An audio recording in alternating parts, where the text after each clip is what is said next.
सत्येन धार्यते पृथ्वी सत्येन तप्ते रविः सत्येन वायवो वान्ति सर्वं सत्ये प्रतिष्ठितम्।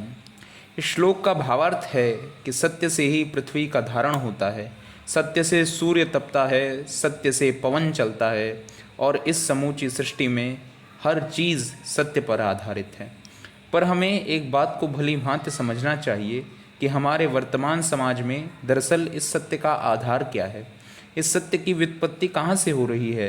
कहीं ये सत्य जो हमें एक आदर्श सत्य के रूप में दिखाया जा रहा है, ये मृषा तो नहीं। इसे समझने के लिए हमें सर्वथा ये समझना चाहिए कि इस समाज में आदर्श कौन है जिसकी वाणी को दिव्य समझा जाता है, कौन है जिसकी पंक्तियों को ब्रह्मवाक्य समझा जाता है। हमें समझना चाहिए कि हम एक पूंजीवादी समाज में रह रहे हैं जहाँ धन सर्वोच्च माना जाता है। हमें ये भी समझ लेना चाहिए कि धन किसे कहते हैं। धन शब्द की उत्पत्ति एक शब्द से होती है, धनी राम, जिसका अर्थ होता है भगवान, ईश्वर या सत्य। धन सिर्फ उसी को कहा जा सकता है जो हमें धन्यता की ओर ले जाए, और धन्यता एक ऐसा मूल्यवान तत्व है जिसकी मौजूदगी होने भर से हम सत्य को प्राप्त कर सकते हैं। इस वजह से केवल वो धन धन नहीं है जो हमारी कामनाओं को तृप्त करे, बल्कि असली धन तो वो है जो हमें धन्यता की ओर ले जाए या सत्य को प्राप्त करने में सहायक हो।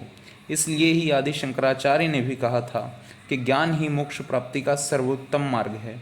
मेरा नाम है शिवम द्विवेदी और आज मैं आप सभी के समक्ष इसी बदलते हुए परिदृश्य की तस्वीर को अपनी एक कविता में प्रस्तुत करने जा रहा हूँ, जिसका शीर्षक है सत्याधार। इस तंत्र का षड्यंत्र है, परलोक की बातें करो, सूर्य का आंचल पकड़कर चांद की रातें करो। इस तंत्र का षड्यंत्र है, परलोक की बातें करो, सूर्य का आंचल पकड़कर चांद की रातें करो। मैं पूछता हूँ तंत्र में आदर्श का आधार क्या है। मैं पूछता हूँ तंत्र में आदर्श का आधार क्या है। अभिव्यक्ति जो कि सत्य है तो सत्य की अभिव्यक्ति में बाधा है कैसी।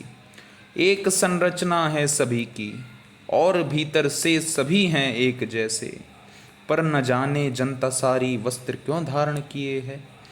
एक संरचना है सभी की और भीतर से सभी हैं एक जैसे, पर न जाने जनता सारी वस्त्र क्यों धारण किए है। एक जन भी जो अगर हो के व्याकुल या विवश, होकर गरीबी से ग्रसित या किसी कारण ही वश, कर न पाए वस्त्र को धारण अगर तो पाप का भोगी है वो। सारा समाज है क्रुद्ध उस पर, मानवता का विरोधी है वो। ऐसी समाजी सरता में तो मृषा का सलिल बहता है। मेरी स्वप्निल समाजी मेघना में सत्य ही आदर्श का आधार रहता है। शुक्रिया।